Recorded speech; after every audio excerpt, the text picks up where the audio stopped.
Lisani yafqahu qawli, amma ba'd. Kita berharap Bapak Ibu semuanya pagi ini termasuk orang yang ditakdir oleh Allah untuk menjadi orang pilihan, yaitu orang-orang yang sedikit yang Allah sebut di dalam Quran surah Thaha ayat 13, wa qalilun min ibadiyas syakur, sedikit di antara hambaku yang bisa bersyukur kepadaku.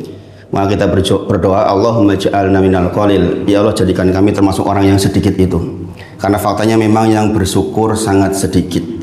Oleh karena itu kita memohon kepada Allah agar diberi kekuatan untuk senantiasa menjadi orang-orang yang mampu menjadikan setiap nikmat untuk terkonversi menjadi ketaatan kepada Allah Subhanahu wa taala. Karena sejatinya kita diciptakan oleh Allah dalam rangka untuk itu. Berulang kali disampaikan, wa ma khalaqatul jinna wal insa illa liya'budun. Sebuah ayat yang harusnya kita tanam betul di hati ini, menjadi warisan turun-temurun ajaran kepada anak-anak kita tentang bahwa tujuan kita diciptakan adalah untuk mengibadahi Allah Subhanahu wa taala. Maka segala potensi yang Allah titipkan kepada kita dalam semua bentuknya, khususnya yang terkait dengan 4 hal, seharusnya membuat kita semakin taat kepada Allah Subhanahu wa taala. Adalah umur kita, fima afnah, akan ditanyakan untuk apa. Tentang jasad kita, fima ablah, digunakan juga untuk apa. Terhadap ilmu yang dititipkan, mana yang diamalkan. Khusus untuk harta, dari dan ke, dari mana dan kemana. Itu semua akan kita bertanggungjawabkan. Yang disebut oleh Rasulullah, tidak bergeser kaki Bani Adam di yaumil akhir kelak untuk digeser ke neraka atau ke surga, kecuali lolos terhadap 4 pertanyaan tersebut. Maka mudah-mudahan susunan laporan kita hari ini kepada Allah Subhanahu wa taala yang akan dibuka nanti di yaumil akhir, mudah-mudahan termasuk susunan yang baik, sehingga kita pantas menerima kitab dari sebelah kanan sebagai ciri khas orang-orang yang akan menjadi penduduk surga insya Allah. Dan kita berdoa, Allahumma inna nas'aluka jannatul firdaus, ya Allah kami semua mohon bagi ini kepadamu untuk menjadi penduduk surga firdaus insya Allah. Salawat dan salam kita sampaikan pada junjungan kita Nabi Muhammad sallallahu alaihi wasallam.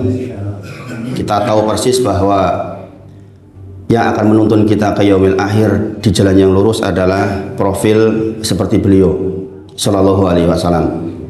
Sayangnya faktanya di dunia ini hari ini yang menjadi laki-laki dengan follower terbanyak kalau versi Instagram atau TikTok hari ini, saya lihat kemarin di internet, itu Cristiano Ronaldo ternyata. Itu paling banyak followernya itu. Subhanallah. Jadi namanya follower itu pasti akan melihat cara hidupnya, cara potong rambutnya, gaya-gayanya semuanya. Dan sayangnya lagi yang nomor 3 itu, nomor 3 terbanyak itu namanya Selena Gomez. Itu perempuan itu. Ya kalau perempuan follow perempuan masih mendingan, tapi kalau laki-laki memfollow perempuan dalam rangka untuk apa? Tapi faktanya banyaknya luar biasa itu. Kalau laki-laki perempuan semua nggak mungkin itu. Sebenarnya dari situ kita belajar bahwa per hari ini faktanya begitu banyak orang yang nggak mengenal profil Rasulullah Shallallahu Alaihi Wasallam sehingga tidak menjadi followernya. Dan memang faktanya di dunia ini dari hampir 8 miliar penduduk bumi hari ini hanya sekitar 1,2 atau 1,5 sampai 2 miliar penduduk bumi ini yang beragama Islam. Jadi followernya Rasulullah itu masih sedikit. Padahal seharusnya kita harusnya menjadi followernya Rasulullah. Namanya follower itu cinta banget. Kita tahu gerak-geriknya, cara duduknya.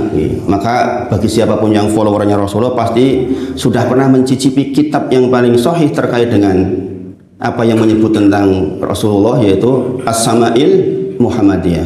Judul kitab namanya As-Sama'il Muhammadiyah. Bukan organisasi Muhammadiyah, itu As-Sama'il Muhammadiyah karangan Imam At-Tirmidzi. Jadi jangan yang saya NU nggak baca kitab itu, enggak. Itu memang judul kitabnya As-Sama'il Muhammadiyah. Itu menerangkan tentang bagaimana tata cara Rasulullah bersisir, ngoco istilah zaman sekarang, untuk diketahui sudah rapih atau belum, bagaimana Rasulullah berjalan, bagaimana Rasulullah duduk, bagaimana Rasulullah ngendiko, bagaimana Rasulullah dahar. Masalah luar biasa nih. Saya kalau baca kitab itu baru awal-awal sudah nangis nih. Bagaimana susunan giginya Rasulullah Shallallahu Alaihi Wasallam. Nah ini namanya follower.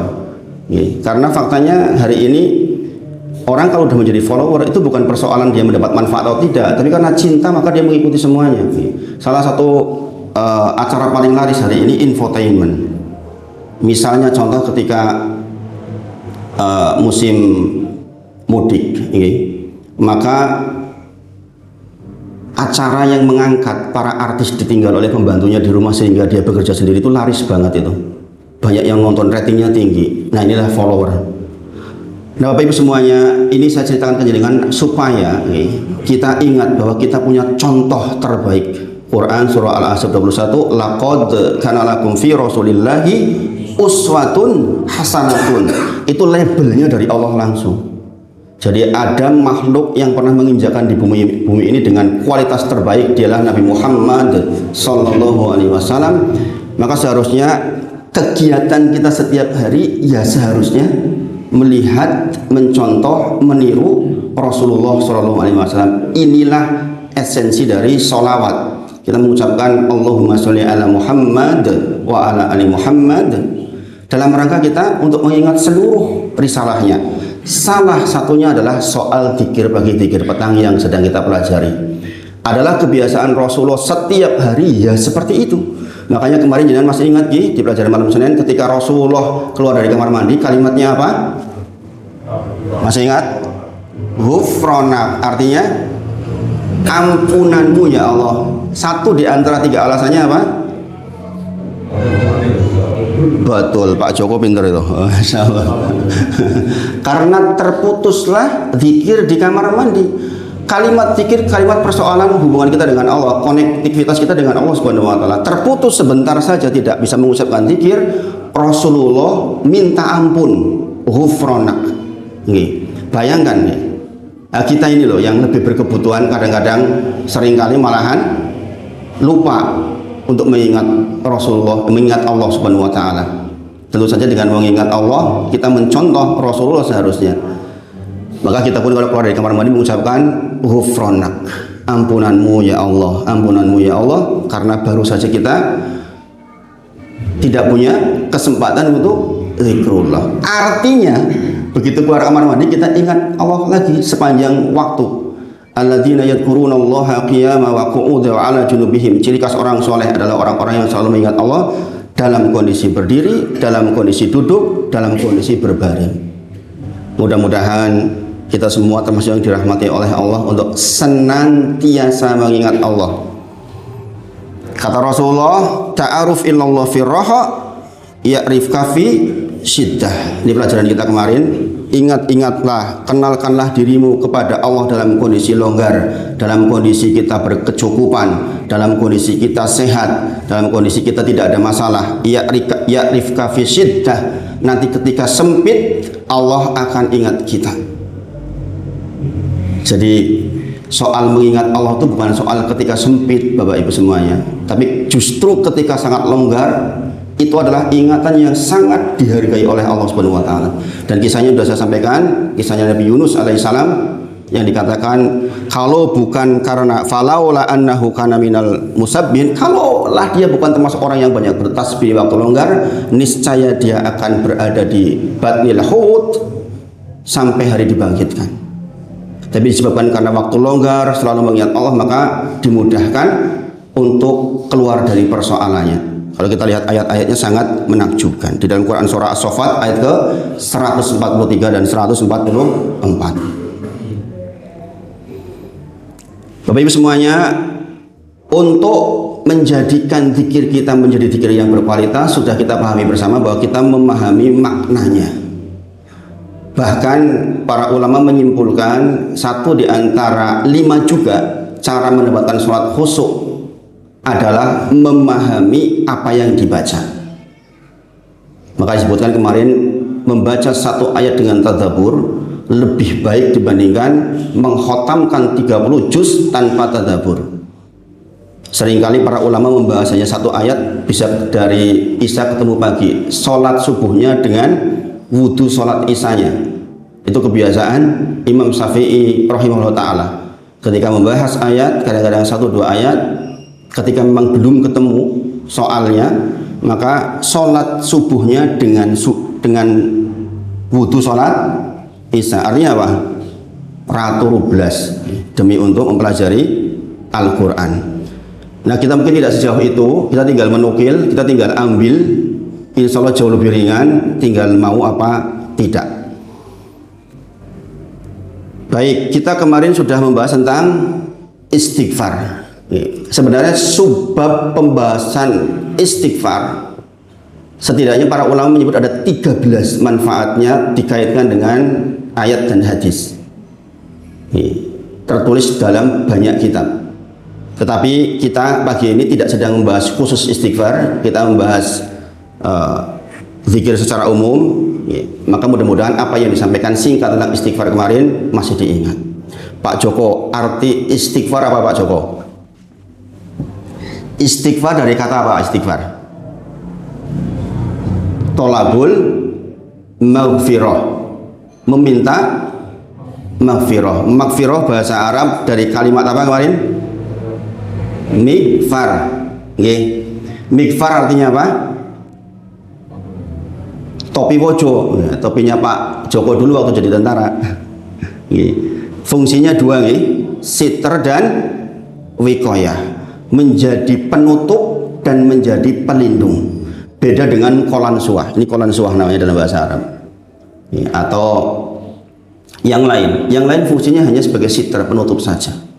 Maka ingatlah, ketika kita mengucapkan astagfirullah, berarti kita sedang atlubul minka maghfirah, yaitu saya meminta maghfirah kepada engkau ya Allah, yaitu meminta dua hal.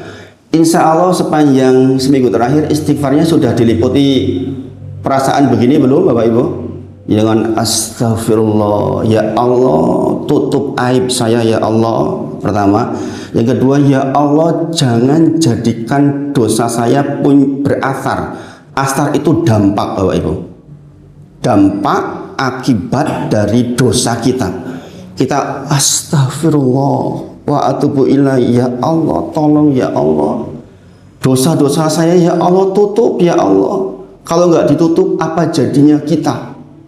Kita mungkin akan sangat malu dengan orang-orang terdekat kita. Demi Allah, kalau dosa kita nggak ditutup, kita malu. Saya juga mungkin nggak berani duduk di sini. Saking begitu banyaknya buruknya dosa-dosa kita, maka kita ucapkan astagfirullah, ampunanmu ya Allah. Maksudnya adalah tutup aib saya ya Allah di dunia dan di akhirat. Yang kedua, ya Allah jangan jadikan dosaku berdampak kepadaku. Ingat Bapak Ibu semuanya, setiap dosa sejatinya ada asarnya. Asar itu dampak. Entah jadi istrinya berani dengan kita, anak berani dengan kita, entah usaha tiba-tiba hancur. Itu asar dari perbuatan tangan kita yang sering disebut dengan ism atau dosa. Maka setiap dosa pasti berpotensi dua hal itu. Maka kita mengucapkan astagfirullah wa atubu ilaihi. Maka Bapak Ibu semuanya, mudah-mudahan masih diingat seminggu terakhir ini, mudah-mudahan jenengan termasuk orang yang mengucapkan istighfar dengan nada yang berat dari hati yang paling dalam. Terlebih kalau kita habis mendengar orang habis meninggal, kita mengucapkan astagfirullah, rasanya ya Allah. Saya terus terang seminggu terakhir itu dada terasa berat banget karena meninggalnya dua jamaah yang dekat, saya katakan dekat. Pak Sugeng itu dekat, Pak Rizky Tafianto itu dekat, saya katakan secara hati. Meninggal dua-duanya, rasanya itu berat sekali. Jadi setiap kali ada jamaah dekat meninggal itu, reaksi biologis saya itu mules. Jadi kalau saya ditinggal meninggal, kok orang dekat itu mules rasanya. Dan biasanya ada efek beberapa waktu. Makanya kita mengucapkan astagfirullah menjadi lebih dalam dari hati yang paling dalam. Ya Allah, saya masih punya kesempatan hidup sesaat, mudah-mudahan diterima ampunan saya. Saya minta ampun kepada Engkau, diterima ya Allah. Begitu Bapak Ibu semuanya. Dan kita sudah pelajari maknanya. Kemudian yang kedua, kita sudah belajar tentang subhanallah wa bihamdi, subhanallahi wa bihamdi. Subhanallah wa bihamdi, masih ingat Bapak Ibu semuanya? Dulu kalau belajar di Mahat itu begini Bapak Ibu. Saya diingatkan tentang apa yang lalu, apakah sudah diamalkan atau belum. Karena bagian ketiga tadi, pertanyaan tadi apa? Terhadap ilmu yang dititipkan Allah kepadamu, mana yang diamalkan? Ada tanggung jawab terhadap ilmu yang kita pelajari Bapak Ibu. Makanya di Mahat kebiasaannya dulu selalu Bagaimana dengan yang kemarin? Apakah sudah diamalkan atau belum? Kita akan nambah, sudah siap nambah apa belum? Begitu Bapak Ibu. Itu padahal pesertanya muda-muda itu. Saya dulu termasuk di Mahat yang paling tua saya. Teman-temannya masih kecil-kecil. Masya Allah. Subhanallah wa bihamdi, masih ingat? Subhanallah adalah ab'ada. Ab'ada bahasa Arab artinya apa? Menjauhkan.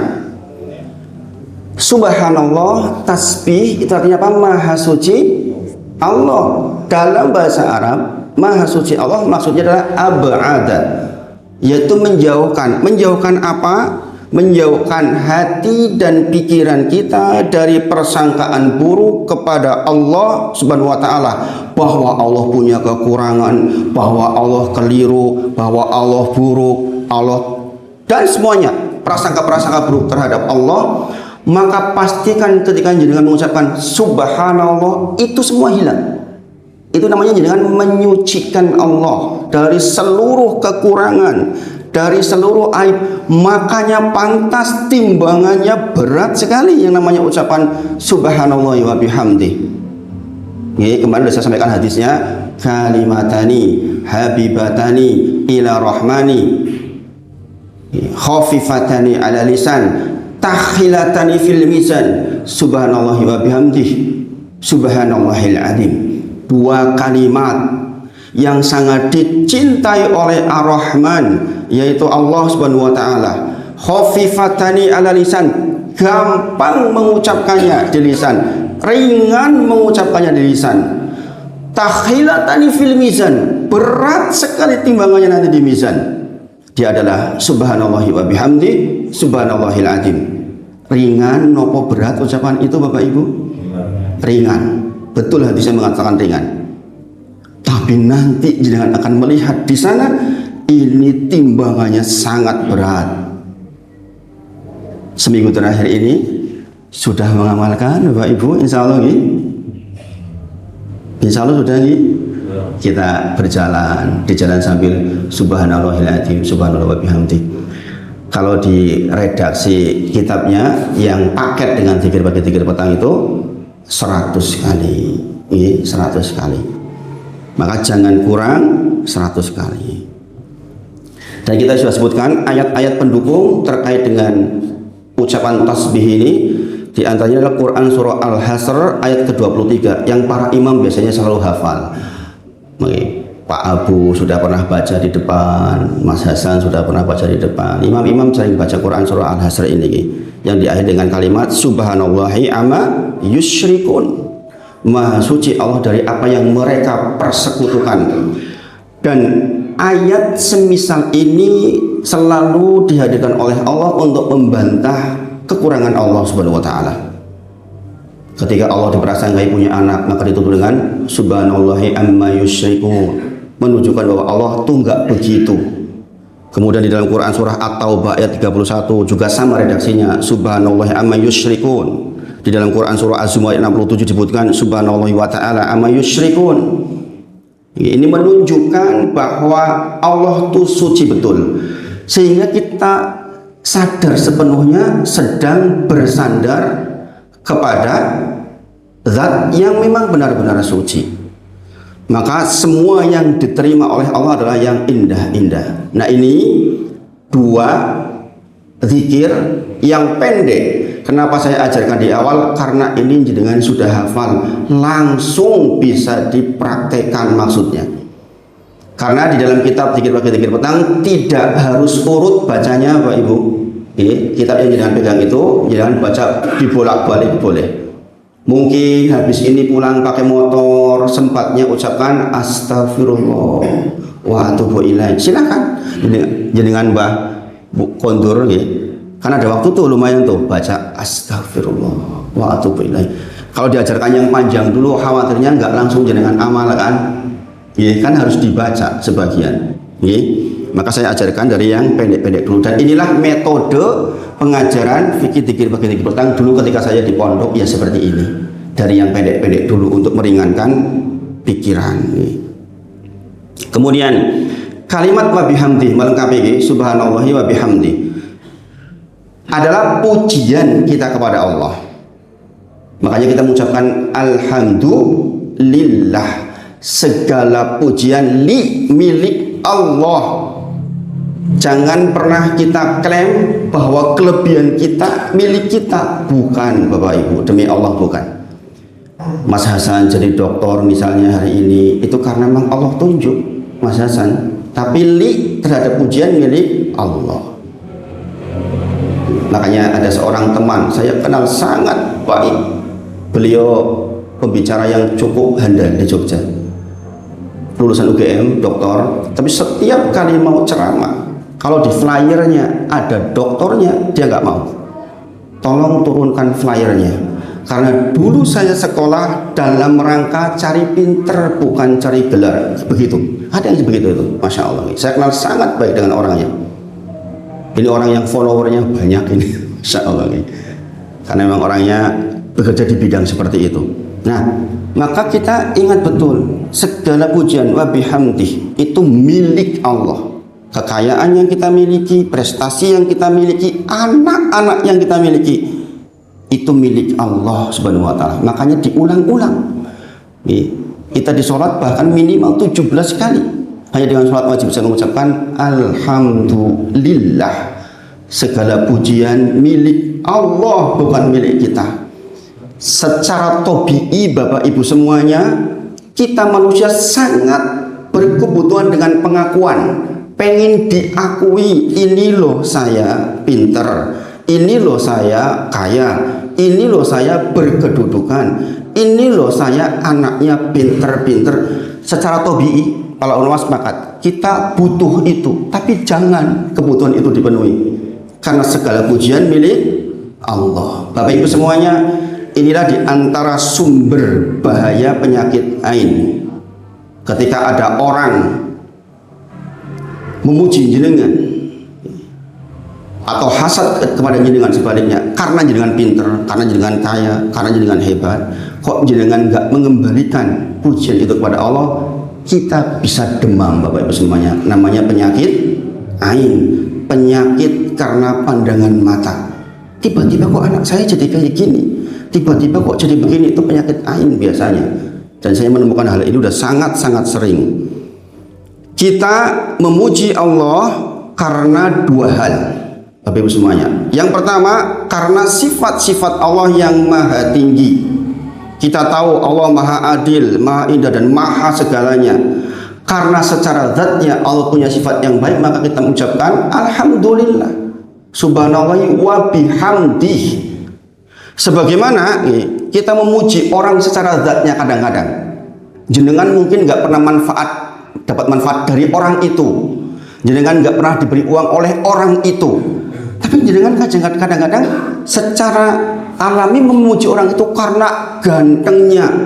Ya Allah gantengnya, ya Allah ayune, walaupun jenengan nggak mendapatkan manfaat dari yang bersangkutan. Maka secara zatnya Allah tuh maha indah, maka kita ucapkan alhamdulillah. Memang Allah tuh maha segalanya. Bagaimana tidak? Kita ini loh dikasih rezeki, bisa nggak Allah cabut rezeki kita? Bisa, Bapak Ibu semuanya. Mudah bagi Allah menghabiskan harta kita dalam sesaat. Kita dikasih terus, diperbaharui lagi umurnya, diperbaharui lagi cara melihatnya. Sekarang bisa melihat, nanti bisa melihat, nanti bisa melihat. Bisa nggak Allah ambil tiba-tiba penglihatan kita? Bisa nggak?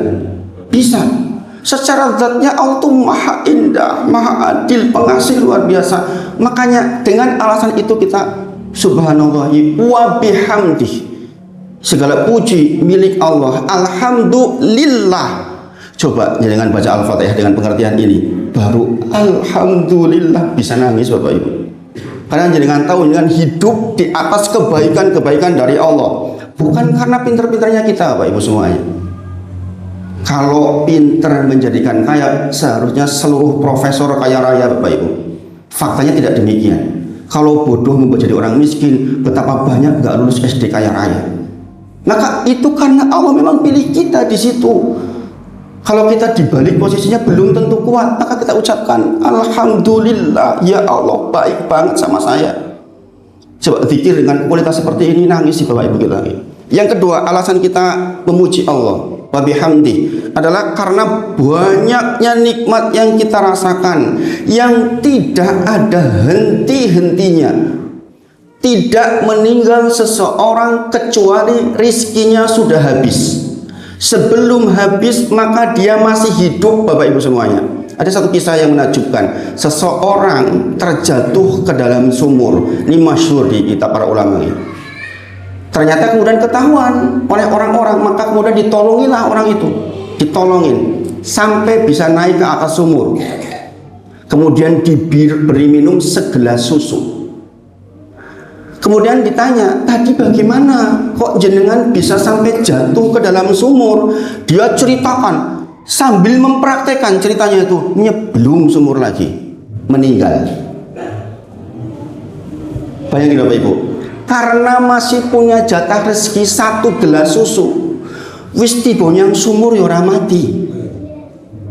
Harus naik dulu, minum susu dulu, kemudian baru meninggal. Ini kalau jangan lihat deretan ayat tentang kisah ini itu luar biasa banyak Bapak Ibu. Bahwa ketika ajal tiba nggak bisa maju sesaat, nggak bisa mundur sesaat. Tapi kata Rasulullah, tidaklah Bani Adam meninggal kecuali jatah rezekinya sudah habis. Jadi kalau jangan nggak usah khawatir, sepanjang masih hidup pasti dikasih rezeki. Ini pembahasan tentang masalah ajal. Menakjubkan. Di Masjid Al-Fajar kita sedang bahas itu. Besok hari Ahad sedang bahas tentang subbab ini. Jadi Bapak Ibu semuanya, tolong 3 poin ini diresapi karena ini akan sangat membantu urusan belajar kita ke depan. Dulu saya diberitahu oleh guru begitu. Kalau jenengan istighfarnya berkualitas, tasbihnya berkualitas, ucapan wa bihamdinya berkualitas, maka akan mudah menerima pelajaran di pelajaran-pelajaran berikutnya. Nih Bapak Ibu semuanya. Makanya mudah-mudahan seminggu ke depan jangan termasuk orang-orang yang diberi kemudahan oleh Allah untuk melakukan hal yang sedemikian.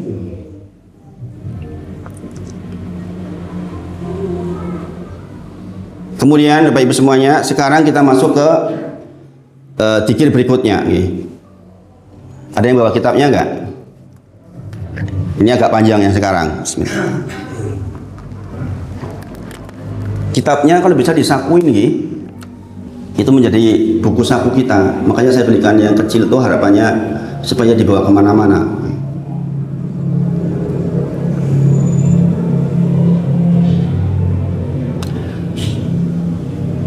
Nggih Bapak Ibu nggih. Ada pertanyaan masuk sepertinya harus dijawab sekarang mendesakan pertanyaan lewat WA Ustadz, kita sudah bahas dzikir kemarin, saya mau praktek untuk menghitung apakah boleh dengan tasbih gitu. Pertanyaannya dijawab dulu apa nanti? Dijawab dulu karena saya kira penting.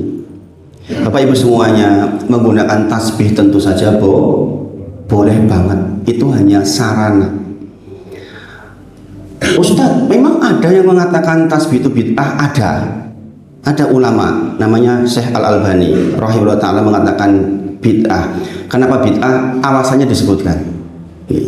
Tapi yang sahih, pendapat seluruh ulama yang masyhur adalah tentu saja menggunakan tasbih dibolehkan. Tasbih ini termasuk tasbih yang hitungan itu atau tasbih yang seperti Pak Rohmat yang punya digital itu juga. Tasbih itu alat menghitung. Jadi pakai tasbih silahkan untuk mempermudah hitungan. Udah tua Ustadz, kadang-kadang nek nganggo jari-jari sok lali. Itu bagaimana? Yang suka pakai jari-jari suka lupa enggak? Makanya ada pertanyaan mendesak ini orang karena saking perhatian Ustadz saya takut keliru. Makanya boleh nggak Ustadz pakai tasbih? Kok saya dengar katanya ada yang tidak memperbolehkan? Sekali lagi saya katakan boleh. Apa alasan bolehnya? Karena sesungguhnya tasbih itu sebatas sarana. Yang tidak boleh adalah memasukkan tasbih di dalam ritual ibadah. Jangan lihat tuh, di internet ada yang jualan tasbih mahal banget, mahal. Kenapa? Karena tasbih ini sudah diinipkan di kuburan fulan. Iki tasbih wis tak gawa nyang kuburan fulan, tak inep ke telung dino. Maka tasbih ini tasbih yang afdol. Ini yang tidak boleh, Bapak Ibu. Nggih, ada yang jualan. Beneran tidak jualan.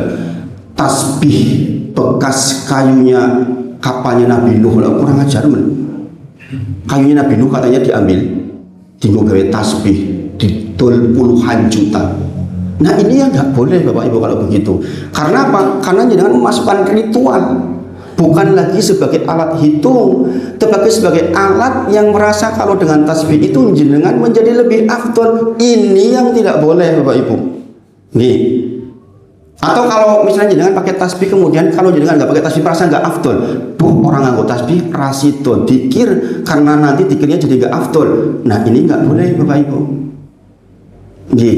Jadi sekali lagi, tasbih secara umum hanya alat, silahkan dipakai sepanjang untuk mempermudah hitungan. Tetapi ingat Bapak Ibu semuanya, tadi di depan saya sudah sampaikan. Laqad kana lakum fi Rasulillahi uswatun hasanatun.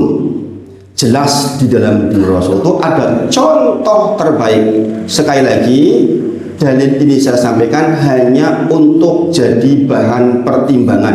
Sudah saya sampaikan hukum kebolehannya. Kata Rasulullah, fa innahunna. Dari Abdullah bin Amr, ia berkata, aku melihat Rasulullah menghitung bacaan tasbih dengan tangan kanannya. Pilihan, Bapak Ibu semua, ini pilihan. Kata Abdullah bin Amr, aku melihat Rasulullah menghitung bacaan tasbihnya atau bacaan zikirnya dengan tangan kanannya. Dalam riwayat disebutkan, beliau memerintahkan menghitung tasbih dengan jari-jari dan bersabda. Nah ini sabdanya Bapak Ibu semuanya. Karena sesungguhnya jari-jari itu akan ditanya dan diminta untuk berbicara. Maka dalil ini menjadi alasan lebih afdol kalau memang kita mampu menghitung dengan jari-jari kita. Karena Rasulullah mencontohkan demikian. Sekali lagi, kalau dengan pakai tasbih atau alat yang lain, silahkan. Wong itu alat bantu hitung. Tapi kalau jenengan kok mau effort lebih untuk mencontoh Rasulullah, ini dalilnya. Karena ternyata setiap ruas-ruas jari kita nanti akan diperintah untuk berbicara, untuk menjadi saksi. Mungkin ada yang mengajar begini, berarti alat digital juga nanti bersaksi. Bisa jadi. Bisa jadi. Sebagaimana kita sholat pada pindah-pindah karena ingin masing-masing bumi yang kita duduki, kita sholat itu bersaksi. Tapi yang dalilnya jelas terkait dengan zikir, Rasulullah sebutkan demikian. Karena sesungguhnya jari-jari itu akan ditanya dan diminta untuk berbicara. Maka Rasulullah contohkan 33 dengan hitungan ini. Ada yang masih belum paham nggak? Ternyata saya praktekkan ini masih ada beberapa jemaah saya yang sudah lama ngaji belum tahu hitungan ini. Bapak Ibu semuanya di ruas-ruas jari ini untuk menghitung 33 mudah nih. Setiap satu ruas jari ini ada 7 nih. 1, 2, 3, 4, 5, 6, 7. Nggih. 8, 9, 10, 11, 12, 13, 14, 15, 16, 17, 18, 19, 20, 21, 22, 23, 24, 25, 26, 27, 28, 29, 30, 31, 32, 33. Memang Allah rancang jari-jari ini untuk dikir Bapak Ibu semuanya. Ustadz, kalau 100 bagaimana? Tinggal 3 putaran, kanan, kiri, kanan, atau kanan, kanan, kanan plus 1 sudah 100. Andai kita melakukan dengan ini, kita masuk dalam jajaran hadis ini. Sekali lagi, berkait dengan pertanyaan apakah boleh pakai tasbih? Silahkan. Sepanjang jenengan meyakini tasbih hanya sebagai alat hitung, bukan untuk merasa lebih afdol dengannya. Iya Bapak Ibu, ini namanya ilmu kembali ke jenengan di dalam praktek, silahkan. Kan ini ada pertanyaan seperti itu, makanya saya jawab duluan. Saya khawatir yang bersangkutan nggak nyaman, bocoran itu boleh, silahkan. Boleh, pakai digital boleh, pakai tasbih boleh, adapun pakai jari, hadisnya sudah saya sampaikan. Mudah-mudahan menjawab yang bertanya. Kemudian Bapak Ibu semuanya, kita masuk ke zikir berikutnya. Waktu berjalan sangat cepat Bapak Ibu sekarang itu, Masya Allah. Kita suruh jam berapa Pak Joko?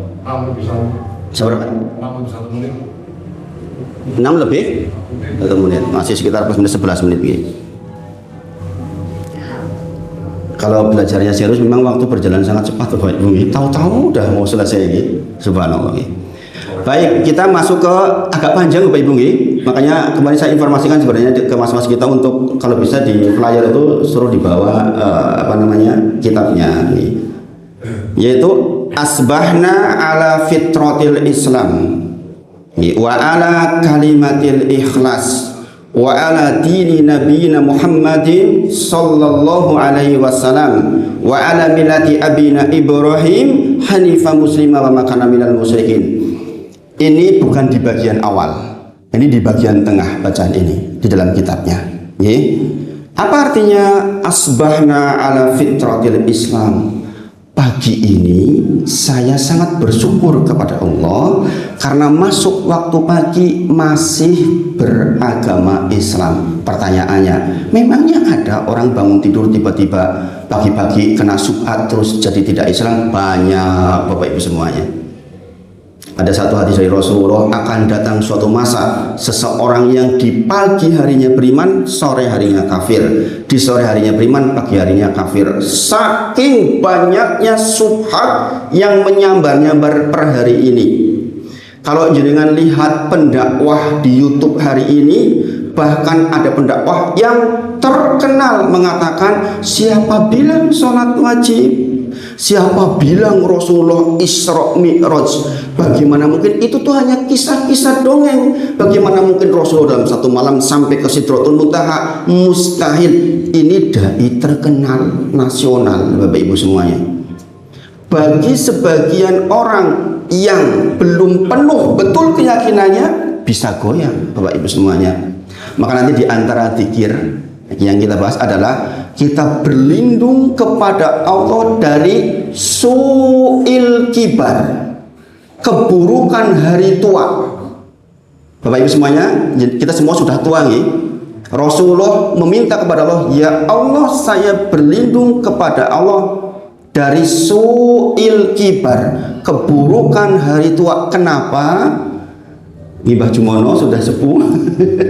Kita harus berlindung kepada Allah. Pak Abu juga sudah sepuh. Karena hari tua memang identik dengan keburukan dalam tanda kutip nih. Sudah mulai pikun, sudah mulai pegel-pegel, sudah mulai kadang-kadang hitungan sok lali. Makanya memang beratnya kalau udah sepuh suruh ngimam itu bahayanya itu Pak Abu. Ujung-ujung iki wis telu apa jadi yo. Bisa begitu ya orang tua itu. Nggih. Doa tadi, saya berlindung kepada Engkau ya Allah dari su'il kibar, salah satu fungsinya adalah menghilangkan kepikunan. Karena sejatinya secara umum tanpa zikir orang menuju tua kecenderungannya pikun Bapak Ibu. Moro sepuh saya itu punya hafalan cukup banyak nih. Tapi begitu tua, kalau imam tuh lompat-lompat, ayatnya lompat-lompat. Ya udah tua. Sudah tua, memang begitu keadaannya. Makanya nanti kita ada pembahasan itu. Nah, di masa tua itu sangat-sangat rentan dengan ajaran-ajaran yang keliru. Karena orang tua itu kan merasa terdesak sudah hendak meninggal. Aku pengen bener. Kalau ketemu informasi baru yang terasa indah, dianggap bener, kita bisa ikut-ikutan. Makanya kita mengucapkan asbahna ala fitratil Islam. Ya Allah, alhamdulillah saya bangun di pagi ini masih beragama Islam, masih duduk kanan kiri dengan orang-orang Islam, orang-orang soleh yang membimbing kita. Ini penting. Makanya Allah sebutkan dalam Quran surah An-Nisa 69 tentang wahasuna ulaika Rofiko, pilih teman-teman baik, mereka itu sebaik-baik teman. Bahkan ini adalah tafsir dari ihdinas siratal mustaqim. Ya Allah, tunjukkan kepada saya jalan yang lurus. Di tafsir di An-Nisa 69 dikatakan ada 4 yang harus jalan dekati. Minan nabiyyin wasidikin wasuhada wasolihin. Kata Allah, mereka berempat ini wahasuna ulaika rafiqo. Allah yang menyebut mereka itu sebaik-baik teman. Maka kalau sudah tua, temannya ini 4 golongan ini, Bapak Ibu. Karena apa? Tua identik dengan menurunnya semua fungsi yang bisa jadi tiba-tiba ajaran baru masuk. Dia mengatakan, sing penting itu tuh sholatnya, yang penting itu perbuatannya baik. Nek perbuatan ini sapi ras sholat yora popo. Bayangkan Bapak Ibu, bayangkan bahwa sholat untuk memproduksi perbuatan baik, iya benar, tapi bukan sebuah perintah. Nek wis api ra perlu sholat, ini bahaya Bapak Ibu semuanya. Maka kita mengucapkan asbahna ala fitratil Islam. Kita tuh mensyukuri, ya Allah, pagi ini saya masih Islam, ya Allah. Wa ala kalimatil ikhlas. Inilah bekal untuk kehidupan kita di dunia dan di akhirat. Di Masjid Miftahul Jannah saya sedang membahas subbab ini, subbab tauhid namanya. Setiap hari Jumat kemarin pagi, bahwa yang membuat bahagia orang di dunia dan di akhirat adalah soal ini, wa ala kalimatil ikhlas. Ya Allah, alhamdulillah saya pagi ini masih di atas kalimat ikhlas. Dalam kalimat ikhlas di sini maksudnya adalah kita masih punya asyhadu alla ilaha illallah wa asyhadu anna muhammadan abduhu wa rasuluh dengan seluruh konsekuensinya. Jadi dengan mengucapkan asyhadu alla ilaha illallah, saya bersaksi bahwa Rob saya, Tuhan saya, sesembahan saya Allah saja, itu punya konsekuensi Bapak Ibu. Konsekuensi umumnya adalah inqiyad. Karena kita jadi orang muslim dengan itu. Muslim bahasa Arab artinya apa? Berserah diri. Berserah diri berarti orang yang siap diatur. Orang yang siap diatur berarti orang yang inqiyad. Itu syarat pertama. Kita mengucapkan itu. Inqiyad artinya taat. Kalau jenengan merasa sebagai muslim dipanggil adzan, ya berangkat Bapak Ibu.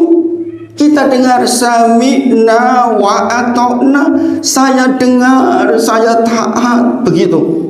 Maka bersyukur jenengan itu loh pagi ini masih taat Bapak Ibu, masih ke masjid, masih qobliyah, sholat subuh. Maka kita mengucapkan wa ala kalimatil ikhlas.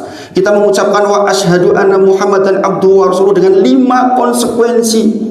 Membenarkan apa yang dibawa oleh Rasulullah, mengikuti perintahnya, menjauhi larangannya, mendahulukan Rasul di depan apapun, mencintai Rasulullah dibandingkan cinta kepada makhluk-makhluk yang lain. Sehingga ketika kita bertemu dengan sesuatu yang kita suka tapi Rasulullah enggak perintahkan, kita tinggalkan Bapak Ibu. Coba Bapak Ibu, kita mengucapkan asbahna pagi ini ala fitratil Islam wa ala kalimatil ikhlas dengan pengetahuan seperti ini. Kita greget enggak kira-kira Bapak Ibu? Masya Allah, kita sangat bersyukur. Kemudian wa ala dini nabiyina Muhammadin sallallahu alaihi wasallam. Alhamdulillah, pagi ini saya masih di atas agamanya Nabi Muhammad sallallahu alaihi wasallam. Masya Allah.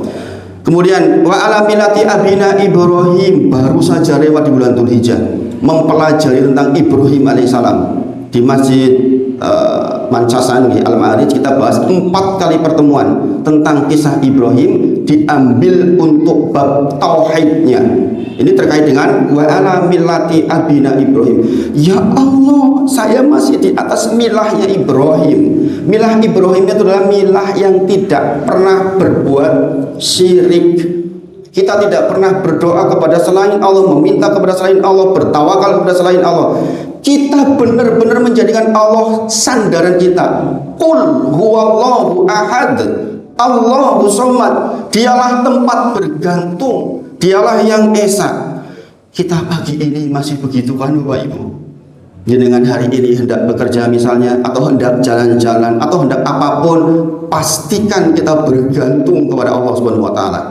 Pak Rizky Tafianto itu tanggal 19 ketika ceramah punya rencana untuk jalan-jalan di bulan Agustus, ternyata meninggal di bulan Juni. Kita boleh saja punya rencana macam-macam, tapi ingatlah, ajal selalu mengintai kita. Kita berharap ketika ajal datang dalam kondisi kita sedang beriman kepada Allah. Kemudian Hanifah muslimah wa makana minal musyrikin. Kata Hanif sudah saya terangkan. Hanif dalam bahasa Arab itu bukan lurus, banyak yang mengartikan lurus.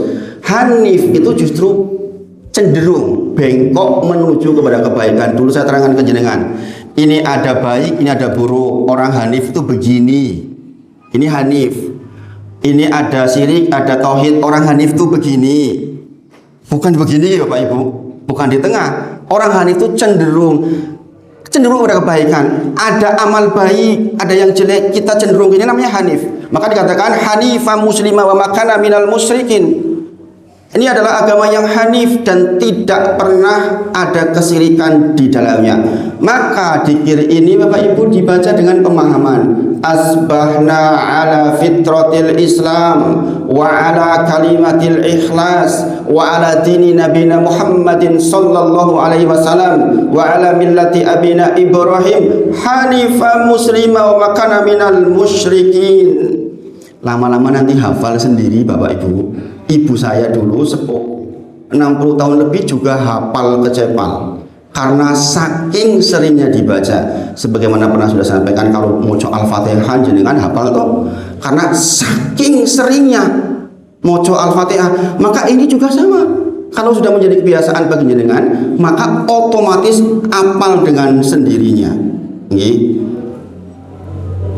Bapak Ibu semuanya, kullu mauludin yuladu alal fitrah. Setiap anak yang terlahir dalam kondisi fitrah, bapak dan ibunya lah yang akan menulis dia menjadi Yahudi, Nasrani atau Majusi. Maka jenengan yang jadi bapak, jadi mbah akan menulis tinta terhadap putra putri panjenengan, cucu cicit panjenengan. Kalau jenengan punya kebiasaan zikir seperti ini dan didengarkan oleh keturunan kita, maka dia otomatis akan meniru dengan sendirinya. Maka jenengan sedang menjaga putra putri panjenengan untuk tetap Islam sepeninggal jenengan, yang dengan itu jenengan didoakan di alam kubur. Inilah investasi terbaik. Kenapa saya naik di sini ya Allah? Bistighfari waladikalaka. Karena istighfarnya anak-anakmu buah dari kesolehan jenengan yang mengerti hal-hal seperti ini Bapak Ibu. Jadi soal soleh keturunan kita, soal bapak ibunya soleh dulu atau tidak. Saya kemarin ngobrol sama Mas Aris sore-sore ini, Ustadz, saya itu saking inginnya anak melakukan hal positif, saya praktekkan. Saya hafal Ustadz yang namanya doa berkaca, pakai baju, copot baju. Saya hafal semua Ustadz, supaya anak-anak saya juga tiru. Wah, ini contoh yang baik nih Mas Aris, masih muda, semangat belajarnya luar biasa. Sudah pengusaha, masih muda, Masya Allah dekat dengan masjid. Kita doakan semoga usahanya tambah lancar, masjidnya tambah ramai, insya Allah. Kemudian udah masuk satu lagi Bapak Ibu, satu lagi sudah masuk ini. Kapan ada jeda waktunya tuh ditambahi biar aman seisinya berapa menit? Oh jamnya kecepatan tuh itu. Oh iya. Ini 58 di sini. 58. Kemudian yang kedua Bapak Ibu adalah ini juga pendek, tolong diingat Bapak Ibu, yaitu dzikir raditu billahi robba wa bil islami dina wa bi Muhammadin nabiyya wa rasulah, atau redaksi yang semisal. Bapak Ibu semuanya, kalau baca dzikir ini kok kita masih gundah, kebangetan Bapak Ibu. Ridho dalam bahasa Arab artinya 4, yaitu keadaan hati yang qanaah, keadaan hati yang merasa cukup, keadaan hati yang merasa puas, dan keadaan hati yang merasa tidak perlu cari yang lain. Ingat Bapak Ibu, ketika jadi mengucapkan raditu billahi robba, saya ridho Allah sebagai Rob saya, maksudnya saya sudah puas, saya nggak perlu Tuhan lain. Saya sudah merasa cukup, saya nggak perlu menambah yang lain di hati. Saya tidak perlu mencari pengganti atau pendamping untuk Allah. Saya qanaah, saya cukup, Tuhan saya Allah saja. Itu ucapan raditu billahi robba. Sehingga apapun masalah yang kita hadapi di dunia, kita tidak akan mendatangkan selain Allah untuk mendampingi Allah di dalam menyelesaikan soal kita. Setiap orang hidup itu linabluwakum ayyukum ahsanu amala. Pasti diuji, entah suki, entah pinter, entah tidak, semuanya pasti diuji. Tapi kalau kita mengucapkan raditu billahi robba, ya Allah, saya ridho bahwa Rob satu-satunya buat saya itu adalah Engkau. Saya nggak butuh yang lain. Sehingga kita tidak perlu pendamping Allah untuk menyelesaikan soal kita. Sebagai saya sebutkan, di Kembaran ada apotek yang punya salah satu takmir masjid, teman saya dekat. Suatu ketika nggak laku-laku tuh, nggak laku-laku yang namanya apotek itu. Kemudian ditanya sama temennya, Mas, sampean kok apoteknya orang pernah buka? Loh, buka terus pendak dino nih. Berarti ditutup oleh orang lain. Bebek Haji Slamet tiap kali buka pagi-pagi nasi, baru buka sudah bau. Subhanallah. Pak Maran pernah cerita ke saya, kalau di Banjarmasin karena sama-sama bisnis, bisa jadi ada orang yang berusaha untuk jahatin. Nggih Pak Maran nggih. Sangat mungkin persaingan Bapak Ibu, dan memang diberi kesempatan untuk seperti itu jin. Maka ketika kita mengucapkan raditu billahi robba, saya serahkan kepada Engkau ya Allah soal ini. Saya nggak akan menyerahkan ke yang lain, walaupun sepeteng apa saya, sesulit apa saya tetap Tuhannya hanya Engkau saja. Itu ucapan raditu billahi robba. Kita qanaah, kita merasa cukup, kita merasa puas, tidak perlu yang lain. Maka Bapak Ibu semuanya, hati saya sahih. Kita bahas di pertemuan berikutnya, saya singgung dulu.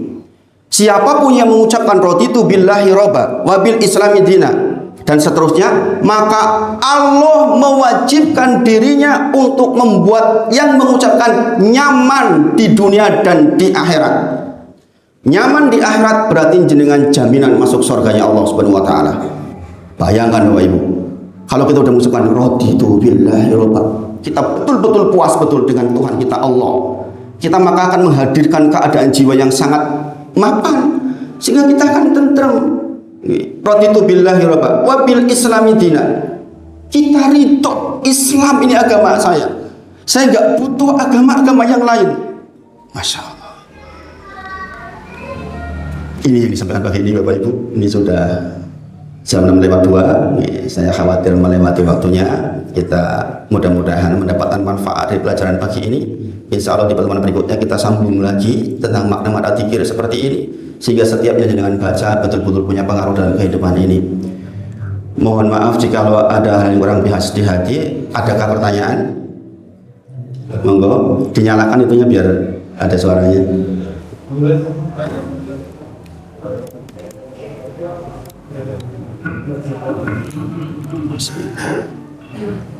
Assalamualaikum Pak Ustaz. Waalaikumsalam warahmatullahi wabarakatuh. Pertanyaannya tidak sesuai tema, tapi mudah-mudahan ada manfaatnya. Saya bertanya, saya pernah membaca kajian itu dulu di kamar mandi itu diperkenankan. Menurut hukumnya bagaimana Pak Ustaz? Baik, jazakallahu khairan. Ini pertanyaan terkait dengan malam Senin berarti ini. Malam Senin upayakan berangkat ya Bapak Ibu, karena kita belajar fikih. Wudu di dalam kamar mandi. Jadi kalau kita melihat redaksi hadisnya, ada satu hadis tidak dikatakan wudu seseorang kecuali membaca bismillah. Soalnya di soal ucapan bismillah ini, karena soal ucapan bismillah ini pendapat yang sahih yang lebih kuat tidak dilakukan atau dilafalkan di kamar mandi. Maka saya menyarankan supaya tidak terjadi was-was, sebaiknya wudhu di luar kamar mandi. Adapun ulama yang membolehkan berdalil dengan bismillah yang disir di dalam hati. Terpaksanya dengan misalnya harus orang blas, ini tempatnya enggak ada tempat lain untuk wudhu kecuali harus di kamar mandi, maka dengan bismillahnya dengan sir, sebagian pendapat ulama. Tapi kalau saya termasuk yang kena was-was Pak Joko, saya ustadz loh padahal tahu ilmunya saja. Kalau wudhunya di kamar mandi saya was-was saya sholat jadi nggak nyaman saya. Tapi hitung-hitungan kebolehan, ada ulama yang membolehkan berdalil dengan siapapun yang di kamar mandi boleh mengucapkan zikir sepanjang di hati, termasuk ucapan bismillah itu di hati, tidak dilafalkan. Padahal sisi lain, la wudu tidak dikatakan wudu tidak ketika tidak diawali dengan bismillah. Nah, ini kan jadi soal. Nih, makanya karena kita sudah ngaji, nih, upayakan masing-masing rumah ono padasan yang di rumah. Saya lagi darurat misalnya di jalan, bener-bener nggak ada, harus di kamar mandi, tapi jangan sengaja nih, ala orang aku di kamar mandi. Nah ini kan masalah. Jadi kalau sahnya insya Allah sah Pak Joko, dengan syarat jenengan tidak jadi was-was. Saya termasuk yang was-was saya. Padahal saya Ustaz, saya kalau wudunya di kamar mandi harus sholat kok rasanya nggak nyaman gitu. Pak Abu gimana Pak Abu? Jenengan kalau wudu di kamar mandi nyaman nggak? Orang nyaman. Pak Marlan gimana Pak Marlan? Rasa-rasanya kayaknya nggak nyaman Pak Joko. Sekali lagi berkait dengan hukum boleh sah insya Allah. Tapi sekali lagi dengan syarat jangan was-was. Kalau Pak Imam Hambali bisa was-was itu kalau di kamar mandi. Nggih, ngaten nggih Bapak Ibu. Mudah-mudahan menjawab. Ada lagi? Ibu-ibu ada pertanyaan? Sudah? Insya Allah mudah-mudahan bermanfaat. Kita tutup dengan kafaratul majelis. Subhanakallahumma wa bihamdika asyhadu an la ilaha illa anta astaghfiruka wa atubu ilaik. Wa akhiru da'wana alhamdulillahirabbil alamin. Assalamualaikum warahmatullahi wabarakatuh. Hari Senin berangkat untuk fikih, besok babnya penting tentang sunnah-sunnah fitrah yang 10, kemarin 5 baru disebut 2, besok masuk yang sisanya insya Allah.